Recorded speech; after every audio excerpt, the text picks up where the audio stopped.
these are grower stage. We are selling them. Hawa wametosha kukula. Some are laying, as you can see. Oh, so they're in cages. These are in cages. So we sell them. Some are also laying the other side, as you can see. But these are around 15 weeks old, 15, 16.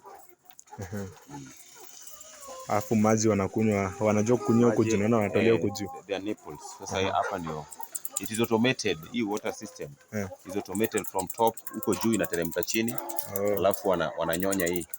Wanajua maji wanateremka hapa. Unajua kuku wanajua rangi tatu, red, yellow and white.